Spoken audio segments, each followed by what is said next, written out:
Fico muito honrada também com o tema que me foi dado, o tema da ordem econômica. E, como eu já dei um pouco da história da minha vida para vocês, eu preciso de cola, né? Que meu hard diz que ainda está um pouco lotado depois desses 30 anos. Mas eu gostaria de lembrar-lhes um pouquinho do que aconteceu em 87 e a construção das comissões que forjaram este texto brilhante, este texto revolucionário, este texto de esperança, este texto de beleza, este texto de cidadania, este texto republicano, esse texto que deve ser respeitado, ressuscitado, revivido, né, e honrado e mantido. Né? Me aflige muito, não porque eu seja uma pessoa já na maturidade e avessa a mudanças, mas me aflige muito a ideia de uma nova Constituinte. Só quem não viveu e não sabe o que significa um embate político para uma Constituinte ousa mencionar isso num momento político tão delicado em que vivemos. Né?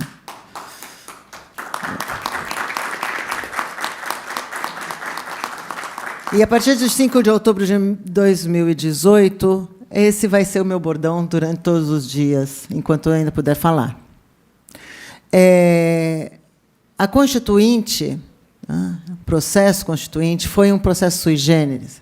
Já começou num embate político. Toda a história constituinte brasileira trazia uma eleição especial para o representante constituinte. Nessa, houve já um processo de acomodação, e foi-se a eleição para deputado constituinte. Então, aquele que, uma vez eleito, colocaria o boné do constituinte, terminada a Constituição, seria o deputado para assuntos legislativos. Nessa eleição, se formou uma diferença, com uma diferença esse Congresso pela primeira vez, depois de todos os anos de ditadura.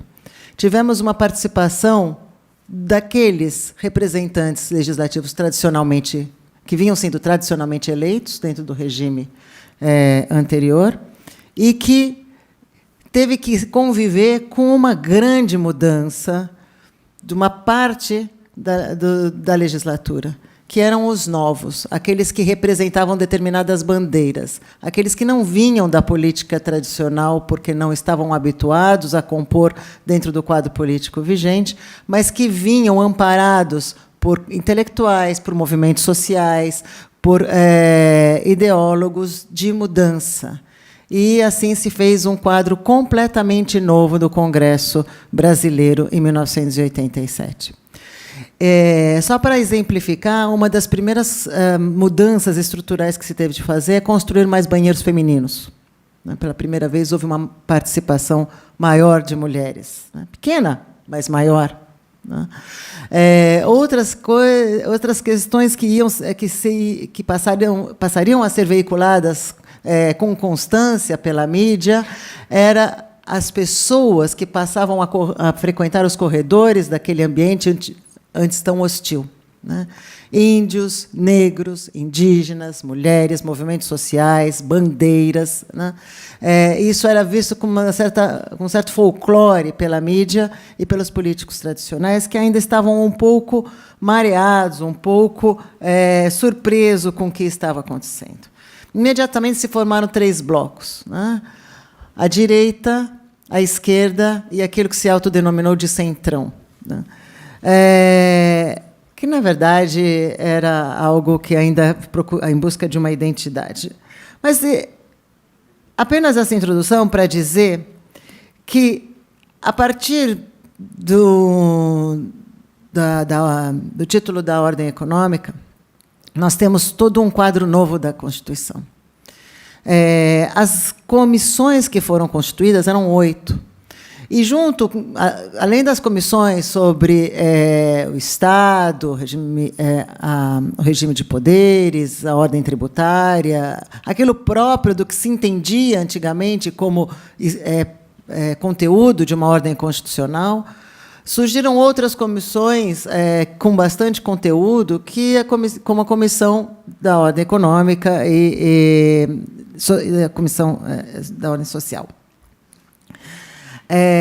Para vocês terem uma ideia, né, essa composição um tanto quanto inusitada de direita e esquerda, políticos do velho regime com intelectuais e movimentos sociais, provocou desenhos interessantes. Por exemplo, a Ordem Econômica, que traz artigos, né, bastante revolucionários, que vêm da finalidade de construção da dignidade humana, passando pela reforma agrária, reforma urbana, construção de uma soberania nacional. Ela tinha como presidente um deputado que foi ministro do regime militar, que era o deputado Delfim Neto.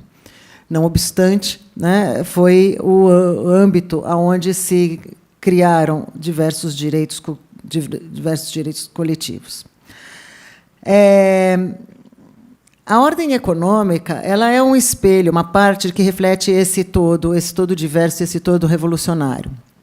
Ela começa, na verdade, no primeiro artigo da Constituição. A Constituição, quando fala que a República Federativa do Brasil, formada pela União Indissociável dos Estados, Municípios e do Distrito Federal, constitui-se em Estado democrático de direito e tem como fundamento, né, e num dos seus fundamentos coloca a dignidade da pessoa humana e os valores sociais do trabalho e da livre iniciativa, ela coloca, essa Constituição, que a República Brasileira ela será República Brasileira e um Estado de Direito protegido pela Constituição, tão somente quando os valores do trabalho e da livre iniciativa forem respeitados. E aí eu me lembro da fala do professor que me antecedeu e me pergunto, bom, ainda estamos na República Brasileira Constitucional? Qual é o fundamento dessa república que desvaloriza o trabalho humano? Porque é um fundamento, ela não é um artigo, simplesmente, a valorização do trabalho humano. E, mais de fundamento, ela é objetivo, ou seja, aquilo que dá a razão de existir da República, da nação brasileira constitucional, ela é também um objetivo a ser constantemente perseguido pela Constituição.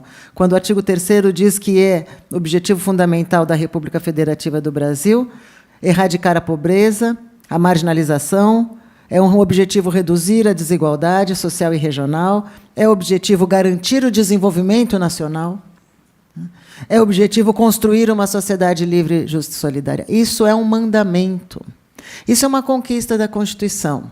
Até a Constituição de 88 entendia-se que o que era mandamental na Constituição era a organização dos poderes, do Estado, da ordem tributária, e ponto. O resto eram intenções. Equiparava-se, às vezes, a Constituição a uma carta de intenções. E não é verdade. Toda a teoria constitucional que vai anteceder a Constituição de 88 vai garantir que aquilo que está previsto dentro de uma Constituição é um mandamento, porque é uma ordem jurídica, é a ordem jurídica mater. Né? É aquilo que vai dar origem a todas as demais normas e, por si, já é ela própria mandamental e requer uma sua efetivação. Tanto o é que essa Constituição também, de maneira única, traz um rol de direitos e de objetivos extremamente claros e traz também os remédios para que os representantes da sociedade, assim como a sociedade ela própria, diretamente exijam o cumprimento dos dizeres constitucionais. Então, isso que eu acabo de ler aos senhores é mandamento, que obriga aqueles representantes, aqueles governantes que estão sujeitos à ordem constitucional e que, se não a obedecerem, são sujeitos à responsabilização. Então, é assim que começa a nossa ordem econômica. Mas ela vai ter, né, um enquadramento mais orgânico a partir do artigo 170, no título 7 da Constituição, chamado da ordem econômica e financeira. Da ordem econômica e financeira. Até antes, né, nós tínhamos nas Constituições da ordem econômica e social. Aparecia tudo junto. Vistos dessa perspectiva, como intenções, né? Não que efetivamente fosse, mas a teoria constitucional, na época, privilegiava essa ideia. Em 88, nós temos, do artigo 170 ao artigo 192, a ordem econômica e financeira. Nessa ordem econômica financeira, nós temos um capítulo sobre princípios gerais da atividade econômica, princípios gerais que são 11 artigos, do 170 a 181. Um capítulo sobre a política urbana, um capítulo sobre a política agrícola fundiária e da reforma agrária. Vocês também não têm noção o que significa colocar a expressão reforma agrária dentro de um texto constitucional. Eu só vou dizer a vocês que o motivo, né, mais publicizado para a queda do regime civil e a derrubada de João Goulart era porque ele queria fazer a reforma agrária, né? Então, nós temos um golpe militar em 64, com uma bandeira, né, de eliminar a política esquerdista, assim dita, né, do latifundiário João Goulart, que queria, entre outras coisas, fazer a reforma agrária, e depois desse momento, a Constituição coloca como mandamento fundamental da razão do Estado brasileiro a construção da reforma agrária numa nova ordem econômica. Uma nova ordem econômica, a transformação da forma de produzir da produção econômica do país, que remonta a 1500, né? A exploração indescritível, né, expansiva da área rural. E, por fim, o último capítulo, que, na verdade, é um só artigo, que era o Sistema Financeiro Nacional. Eu digo era o Sistema Financeiro Nacional porque esse capítulo, né, e que era composto por um artigo, vários incisos, foi sumariamente eliminado. Nós não temos mais da ordem econômica e financeira, nós só temos da ordem econômica porque o capítulo da ordem financeira foi simplesmente revogado. Sem ordem financeira, claro, né? A ordem constitucional financeira não é favorável. Não é favorável a quê? Não é favorável ao momento ao que se anuncia no horizonte imediatamente após 5 de outubro de 1988. Nós temos uma situação em 5 de outubro de 1988 que é aquele presente que olha para o passado, mas não consegue ver o horizonte do futuro que se anuncia com grandes modificações. O que eu digo? Quando formamos a Assembleia Nacional Constituinte, tivemos essa eleição, uma eleição diferenciada, que trouxe representantes diferenciados entre os já tradicionais, e trouxe todos os intelectuais, todos os pensadores que tinham sido, de uma certa forma, represados, reprimidos, né, exilados pelo sistema político que vigia. Todos eles voltaram com todo o gás, né? E quem eram eles na ordem econômica? Eram os desenvolvimentistas, eram os nacionalistas, eram aqueles que pensavam a sociedade de maneira socializada, eram aqueles que pensavam a sociedade de maneira integradora, eram aqueles que pensavam o capital nacional, eram aqueles que pensavam um sistema de desenvolvimento desde adentro, como dizia a escola do desenvolvimentismo latino-americano, eram aqueles que pensavam numa independência da América Latina. Esses todos estavam ali escrevendo a nova ordem econômica e impregnaram, né, a sua ideologia naquele título, naqueles capítulos, naqueles artigos.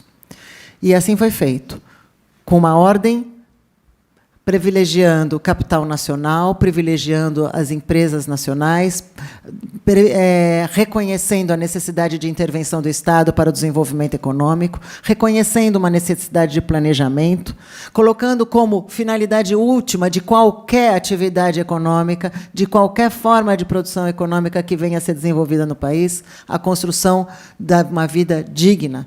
A ordem econômica fundada na liberdade de iniciativa e nos valores do trabalho humano, tem por fim assegurar a todos existência digna conforme os ditames da justiça social. Essa era a finalidade da ordem econômica. E, para isso, havia necessidade de se reconhecer cada um dos agentes. E cada um dos agentes de uma ordem econômica capitalista, vamos dizer. Que agora ficou muito em moda ficar com essa história comunista, capitalista. Eu me lembro de ter visto um post no Facebook, muito interessante, que tinha uma moça falando... a República Brasileira deve erradicar a pobreza, deve reconhecer a diversidade, deve respeitar a dignidade, e as pessoas falando, vai para Cuba, comunista. Ela falou, gente, só estou lendo o artigo 3º da Constituição. Né? Então, assim, há uma perversão da compreensão do que são valores sociais, do que é republicanismo, do que é uma ideologia de direita, de esquerda. Ficou tudo num único caldo. Naquele momento, não. Naquele momento, tinha-se ideia do que se queria. Muito claramente qual é a ideologia que iria prevalecer dentro da Constituição de 1988. Era uma ideologia que foi resgatada de 1960, como se tivesse havido um lapso entre 64 e 88, né, de pensamento ideológico. Então, todos aqueles intelectuais que pensavam uma independência, uma autonomia na produção econômica brasileira, eles voltam e constroem a ordem econômica. E os princípios da ordem econômica, eles vão refletir isso. Todavia, como eu disse, se via o passado, mas não se antevia o futuro, por causa, talvez, dessa ansiedade em se resgatar um processo brutalmente interrompido. E, com isso, assim que foi promulgada a Constituição, começou-se a pensar na sua reforma. Em 1995... nós já tivemos a reforma, a emenda constitucional número 5, 6 e 7, que reconfiguraram completamente a ordem constitucional.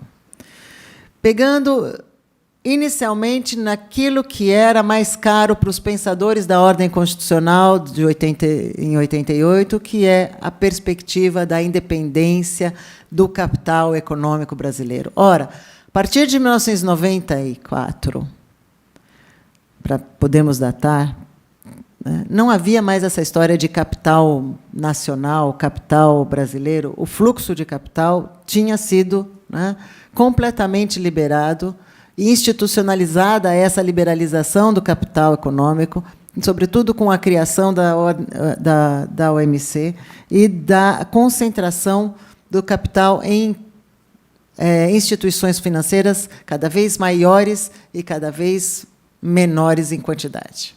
Né? Há uma concentração do capital nessas instituições financeiras que passam a circular livremente pelo mundo, no Brasil, altamente viabilizado pela emenda que elimina o artigo 171 da Constituição. É o primeiro artigo da Constituição que é derrogado na ordem econômica, é o artigo 171. Depois vamos ter o 192, e um está completamente ligado ao outro, como nós vamos ver. O 171 falava sobre o que significava a empresa... Desculpa. O 171 dizia o que significava a empresa de capital nacional. Então, são consideradas empresa brasileira, e aí as empresas constituídas sob as leis brasileiras que têm a sua sede no Brasil, empresa brasileira de capital nacional, e aí vinha a definição. Né? Então, começava a dizer o que significava a empresa brasileira e empresa brasileira com o capital brasileiro. E isso foi simplesmente eliminado, porque essa diferenciação não interessava mais. O que interessava mais é que a empresa pudesse se constituir sob as leis brasileiras e estar no país. E ponto. A origem do capital realmente não teria nenhuma importância. Depois disso, a grande modificação, que é a eliminação do artigo 192, o artigo 192 dizia, né, que é o artigo do Sistema Financeiro Nacional, o Sistema Financeiro Nacional é estruturado de forma a promover o desenvolvimento equilibrado do país e a servir aos interesses da coletividade, será regulado em lei complementar. Essa lei nunca veio. Né? Quanto à finalidade do sistema financeiro, não preciso dizer, depois da fala do professor Ricardo. Então, simplesmente derrogado. Né? Essa derrogação é de 2003. Né? Então, é esse ciclo, de 1995 a 2003, nós temos uma total reforma da ordem constitucional. Mas eu quero falar aquilo que ainda, apesar de tudo, persiste. Nesse meio tempo, né, houve também a quebra do monopólio do petróleo, sobretudo a primeira, em 95, que é a que permite o que estamos assistindo hoje com relação ao pré-sal. né? A perda da exclusividade da pesquisa e lavra de minério. Isso era uma bandeira muito cara, né? Desde a década de 50, mas manteve-se na década de 60, inclusive com o regime militar, mas que, com o processo na década de 90, de privatização, de liberalização do capital financeiro e de expansão das atividades econômicas sem fronteiras, monopólios, sobretudo monopólio sobre recursos minerais, não poderiam persistir, né? E o monopólio do petróleo cai em 1995, quando passa a ser, então, desmonopolizada a pesquisa, lavra e a exploração das jazidas minerais no país. Junto com isso também, quero lembrar que é nesse período que há a venda da maior empresa de mineração do mundo, que era a Companhia Vale do Rio Doce, uma empresa estatal, que era estatal porque era justamente uma empresa estratégica, porque era de lavra de minério. O Brasil era, e ainda é, se não me engano, o maior concentrador de minérios valiosos do mundo. Então, era por isso que essa empresa estava ali como uma empresa nacional. E eu me lembro muito bem, ainda estava escrevendo a minha livre docência, que era exatamente sobre esse tema, e aí eu fazia coleção de recortes de jornal, e aí acabou minha livre docência saindo quase como uma antologia de recortes de jornal para mostrar a propaganda, no sentido próprio da palavra, né, que a mídia fazia com relação à ineficiência do Estado e ao despropósito do Estado em manter empresas que não tinham a eficiência de mercado necessária, entre elas a Companhia Vale do Rio Doce.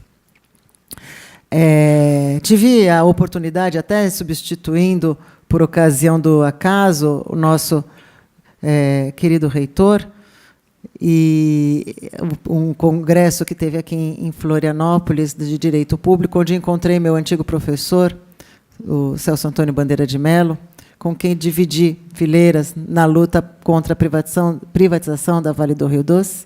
E eu conto a vocês que, naquele tempo, sem celular, sem internet, com motoboys, né, indo para lá e para cá, levando as iniciais e as peças importantes dessa ação histórica, né, aconteceram coisas que, em filme de James Bond, vocês não assistiriam, né?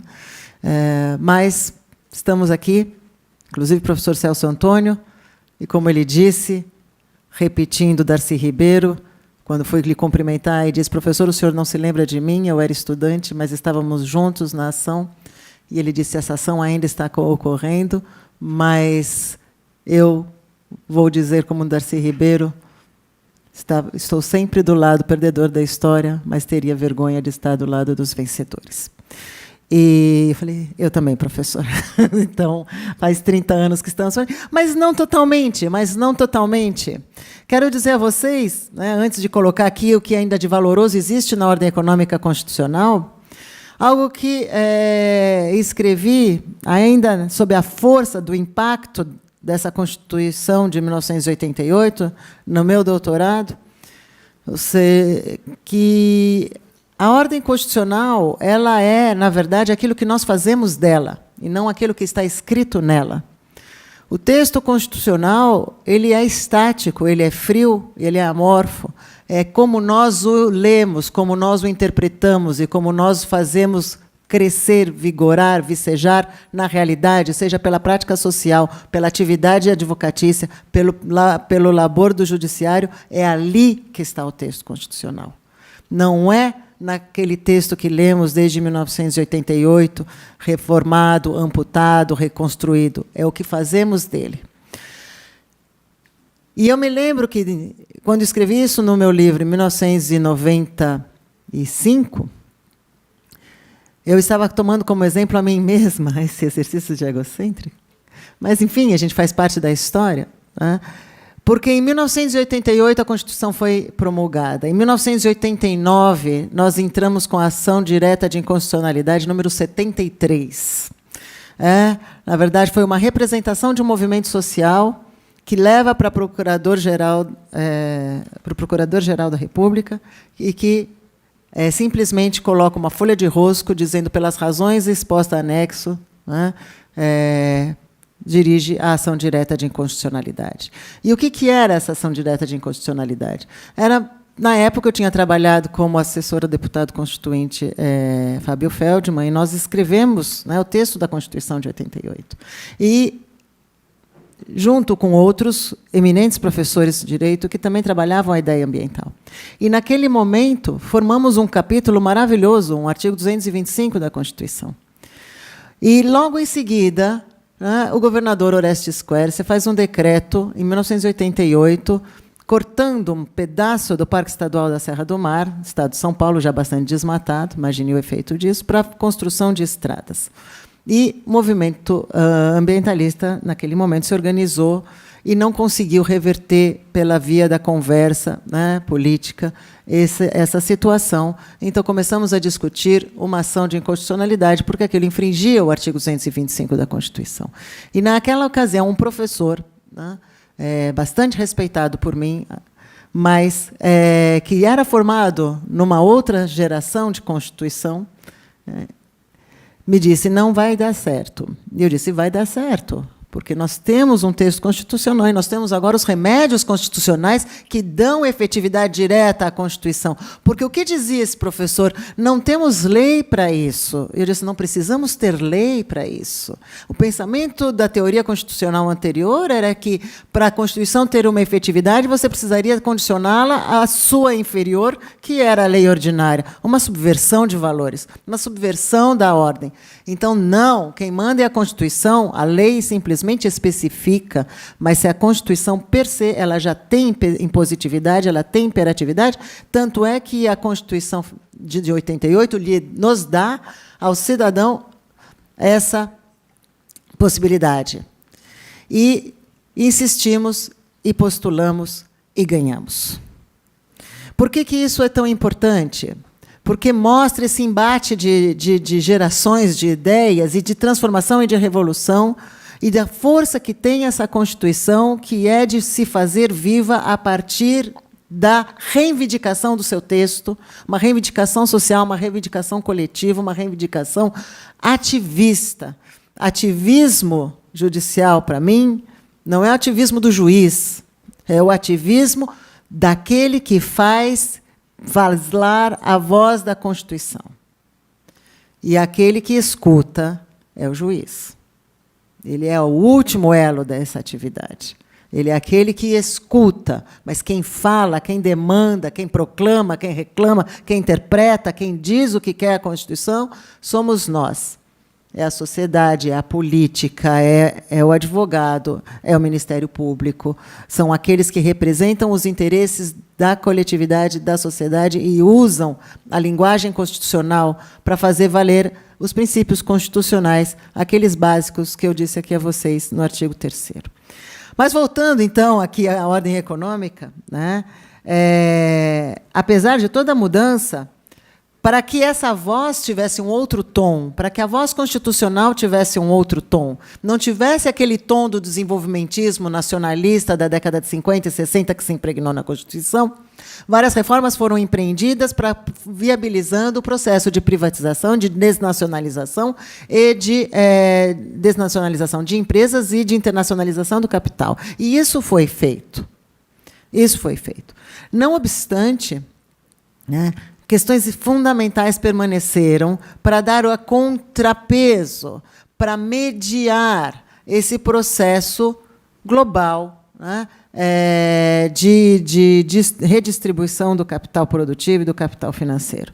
E o que permanece? Permanecem várias normas, a reforma urbana, a reforma agrária, mas permanecem, sobretudo, os princípios valorosos, como o princípio da função social da propriedade. Eu me lembro a história do princípio da função social da propriedade.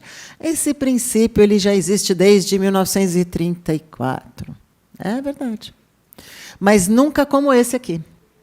Porque o princípio da função social da propriedade expresso na ordem econômica é um princípio que permite a expropriação da terra caso o proprietário privado não exerça a sua função social.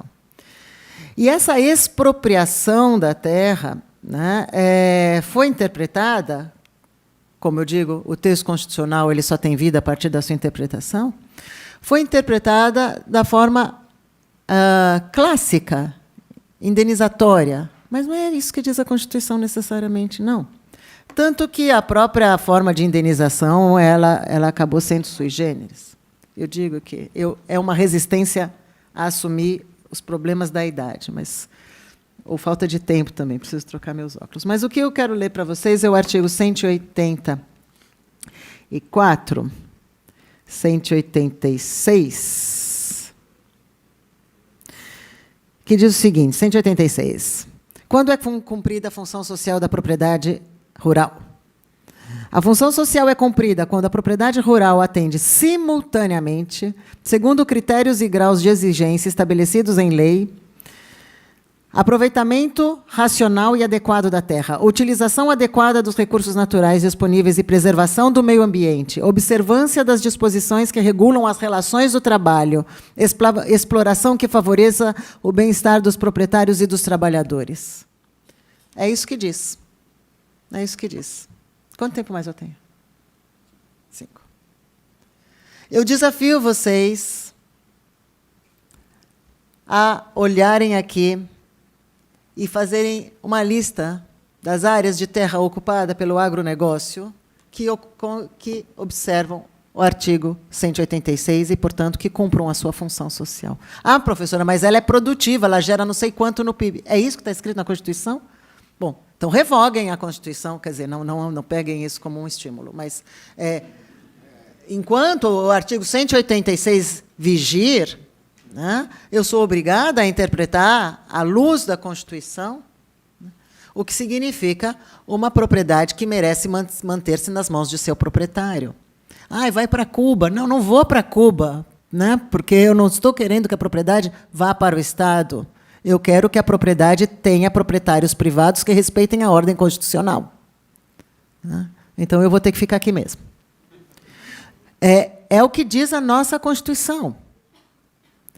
Então, esse é para lhes dar um exemplo de quão forte é a nossa Constituição e como ela liga, vejam vocês, exploração econômica, saúde e dignidade de trabalhador, proteção dos recursos naturais e meio ambiente, 1988. E eu vou terminar, teria muitas coisas aqui para falar, eu quero falar só mais uma coisa da ordem urbana. Pela primeira vez é consagrada constitucionalmente a função extrafiscal do tributo, quando fala da progressividade do imposto territorial urbano, segundo a sua função social. Naquela época, e ainda hoje, tem muitos tributaristas que falam da função do tributo e negam a função extrafiscal do tributo. Acabou, gente. Quando veio a Constituição de 88, acabou. O tributo tem função política, sim. E tem uma função política para a construção da função social da propriedade privada. É fundamental a ordem tributária nesse sentido. E isso está expresso na Constituição, na ordem econômica. Mas, enfim, teria outros tantos dados revolucionários, porque foi feita uma revolução pela Constituição, uma revolução que ainda não acabou, porque uma vez eu ouvi de um professor, quando é que acabou a Revolução Francesa? Né? Não sabemos. Quando acabou a Revolução Industrial, não sabemos sequer se acabou qualquer uma delas, não sabemos se acabou a Revolução pela Constituição de 88, não sabemos. Porque a revolução é um processo contínuo e social e que vai se modificando e se mudando as armas, mas ela continua ali. Enquanto houver Constituição, a revolução da Constituição 88 continua. E por essa revolução é que eu digo a vocês, nós temos que olhar o texto constitucional. Nós temos que olhar os princípios constitucionais, porque eles ainda estão lá. E vocês podem me perguntar, e aí eu vou terminar só para contar mais um último caso, porque agora eu estou me tornando figura histórica e eu quero aproveitar disso. Além da minha vista, que está com problema. Por que conseguimos aprovar todos esses textos? Só estou dando aqui um pequeno gosto da ordem econômica, mas tem a ordem social, os indígenas, os negros, os quilombolas, as mulheres, a licença, a maternidade, tudo aquilo que veio, o capítulo do meio ambiente, que se tornou um artigo. Por que conseguimos tudo isso? Dentro de um contexto que eu disse a vocês, havia a direita, havia uma coisinha pequenininha ali que ainda estava se reconhecendo naquele ambiente estranho e hostil que seria a esquerda, e havia algo amorfo que pendia para cá, um pouquinho para lá, mas que ficava olhando um pouco como é que ia acontecer, essa novidade do regime civil, que se chamava Centrão, autodenominava Centrão. Né? Como é que conseguimos, nesse ambiente hostil, aprovar tantas coisas novas? Eu disse a vocês, haviam 8 comissões. 8 comissões, né, das quais, na verdade, 3 eram um pouco estranhas, né, que era da ordem social, da ordem econômica, tinha mais uma ali também, dos direitos fundamentais, eu acho. Os demais eram aquelas questões estruturais do Estado, governo, partidos e ordem tributária. Então, o que fazíamos? Na hora de fazermos o texto, que tal esse artigo aqui? Ah, tá. Dignidade, claro, todos queremos dignidade. Vocês votam aqui o regime federativo? Sim, sim. A ordem tributária? Sim, sim. Reservas... eu vou falar um pouco da ordem do capítulo meio ambiente, que foi pela qual a gente trabalhou, eu trabalhei mais, né, embora depois vinha estudar a ordem econômica. Mas, então, veja só, isso aqui, a Amazônia, Patrimônio Nacional... Ah, tá, tudo bem, vocês votam aqui, então, o regime partidário? Sim, sim, votamos. Então, as comissões elas negociavam as votações, né, entre si. E, obviamente, que as comissões tradicionais elas tinham uma ideia, os seus representantes, a maior parte deles, de que aquilo ali era para agradar o povo. Não vai valer para nada. Que... todos têm direito ao meio ambiente. Todo mundo tem direito ao meio ambiente, é isso mesmo. A ordem econômica, a função social, desde 1934 se fala em função social da propriedade. Então tudo bem, então pode passar aí. E passou. E passou. E no dia seguinte, ela começou a ter vida. As pessoas começaram a reclamar aquele texto. E aí foi se criando um certo desconforto. E é por isso que, imediatamente depois, 5 anos depois, nós já tínhamos grandes reformas constitucionais. Opa, o pessoal estava falando sério? A gente precisa começar a cortar as coisas? Precisamos viabilizar? Uma das frases que se via do governo central, da presidência, era que esse país precisava se tornar governável. Precisávamos fazer um pacto de governança. Não podemos voltarmos a ser dinossauros e pensar o Brasil como antigamente.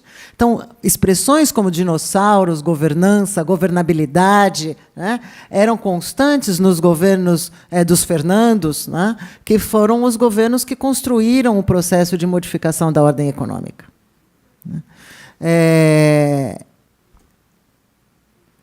E agora encontramos-nos aqui. Né? A última das últimas emendas constitucionais foi colocada aqui pelo professor, né, de congelamento de gasto, mas todo o resto da Constituição ainda está em vigor. Eu gostaria de terminar para dizer que nós temos uma ordem econômica fundada ainda na valorização do trabalho humano e na livre iniciativa. E ainda quero lembrar uma coisa, que é o que está no meu livro, que está em outros livros. Quando nós falamos em livre iniciativa, nós estamos tão formatados, vocês que nasceram na década de 90, alguns nasceram na década já no milênio, novo milênio, né? Livre iniciativa. Livre iniciativa, vender para comprar e tal, livre iniciativa de empreender. Não, livre iniciativa, quando nós lemos os valores do trabalho humano e da livre iniciativa lá, no artigo 3º da Constituição, ele não está falando isso para o dono sei lá, da empresa A, B, C, D, né, para o pequeno investidor ou para o grande investidor. Ele está falando a livre iniciativa cidadã. É a livre iniciativa da produção, do consumo, da ação. A livre iniciativa, o trabalho e a livre iniciativa. Eu tenho que ter a livre iniciativa de pegar a minha poupança e consumir de acordo com o meu convencimento. Livre iniciativa de pegar a minha poupança e investir numa atividade econômica privada, de acordo com créditos justos e que democratize a atividade investidora. E tenho que ter a livre iniciativa para dizer, né, como eu gostaria que a ordem econômica fosse construída, a fim de que a atividade privada de produção e consumo e trabalho se realizasse a fim de construir uma vida digna para todos. E muito obrigada.